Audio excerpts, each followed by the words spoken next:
दोस्तों, कोरोना का वो दौर याद कीजिए जब हम घरों में कैद हो गए थे। कैसा था माहौल?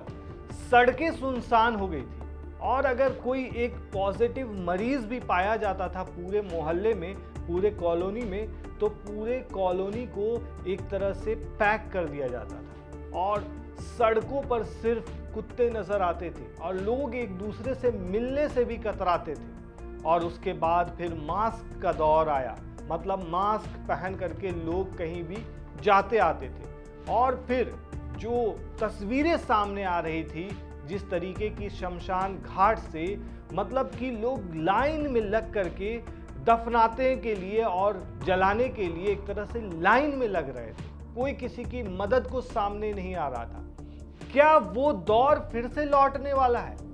दरअसल दोस्तों, ये सवाल इसलिए है क्योंकि दिल्ली के बाद अब नोएडा में भी एक और कोरोना मरीज मिला है जिसकी ट्रैवल हिस्ट्री को जांच की जा रही है। दरअसल नोएडा में कोरोना का पहला मामला इस बार सामने आया है, जिससे बढ़ते संक्रमण को लेकर चिंता बढ़ गई है। 55 साल की महिला में कोरोना की पुष्टि हुई है और उन्हें होम आइसोलेशन में रखा गया है। दोस्तों, प्रशासन एक तरह से अलर्ट मोड पर फिर से आ गया है और टेस्टिंग भी बढ़ाई जा रही है। दोस्तों, नागरिकों से सतर्कता बरतने और भीड़ से बचने तक की अपील की जा रही है। देश भर में दोस्तों कोरोना के मामले एक बार फिर से तेजी से बढ़ने लगे हैं। यही वजह है कि लगातार बढ़ रहे मामले से लोगों में चिंता की लकीरें फिर से दिखाई दे रही है। दिल्ली, गाजियाबाद के बाद नोएडा में कोरोना की एंट्री हो चुकी है। पिछले बार का आपको याद होगा जिस तरीके से पहला कोरोना पेशेंट जो था वो केरला में नजर आया था,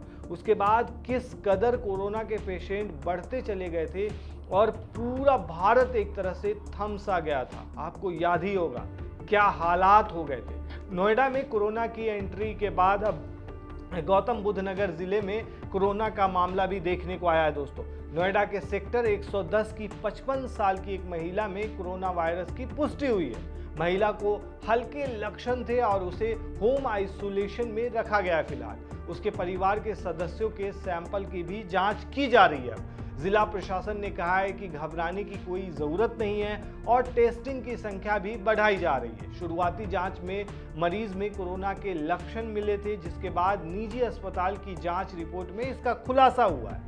दोस्तों, वहां के जो सीएमओ हैं नरेंद्र कुमार, उन्होंने बताया कि जिला का पहला कोरोना का केस सामने आ चुका है। इस बार का मरीज को होम आइसोलेशन में रखा गया है। मरीज के दूसरे फैमिली वालों को भी सैंपल लेकर के उनकी भी जांच की जा रही है। मरीज की ट्रैवल हिस्ट्री भी खंगाली जा रही है कि आखिर इस बार कहां से ट्रैवल करके आ रहे हैं जो इस तरह की फिर से बीमारी सामने आ रही है। याद होगा आपको, ये कोरोना चाइना की ही देन है। सीएमओ ने यह भी बताया कि जिले अस्पताल के में टेस्टिंग फिर से शुरू की जा रही है। इसके साथ ही सीएमओ ने आम जनता से अपील की है कि घबराने की जरूरत नहीं है। और दोस्तों, आपको बता दें कि इससे पहले गाजियाबाद में कुछ ही दिन पहले, 2-3 दिन पहले कोविड के 4 मरीज पाए गए थे और इसकी वजह से पूरा हड़कंप मच चुका है। एक तरह से प्रशासन भी अलर्ट मोड पर आ चुका है। मतलब पिछले दिनों में आप देखेंगे दोस्तों तो इसके केसेस लगातार बढ़ रहे हैं और इसी वजह से एक तरह से प्रशासन भी अलर्ट मोड पर है। सभी अस्पतालों में कोरोना से संबंधित बेड और ऑक्सीजन के पर्याप्त स्टॉक के लिए भी कहा गया है, मतलब तैयारी भी की जा रही है। कोरोना से संबंधित एडवाइजरी भी जारी की जा रही है। दोस्तों, जिला प्रशासन की तरफ से अपील की गई है कि नागरिक सतर्क रहें, भीड़ भाड़ से बचें और जरूरत के हिसाब से मास्क लगाएं। कहीं भी आप भीड़ में जा रहे हैं तो पहले जो मानक को आप फॉलो किया करते थे उसको फिर से फॉलो करें, ताकि इस तरह के फिर से कोरोना के बढ़ते मामले मतलब थम जाएं। एक तरह से कह सकते हैं दोस्तों कि जिस तरीके से आपने देखा होगा जो लोग जहां फंसे हुए थे, जिस टाइम में लॉकडाउन लगाया गया था उसी कोरोना की वजह से और जिंदगी थम सी गई थी, उस वक्त कैसे भयावह दृश्य हमारे और आपके सामने आ रहे थे, आपने खुद देखा है।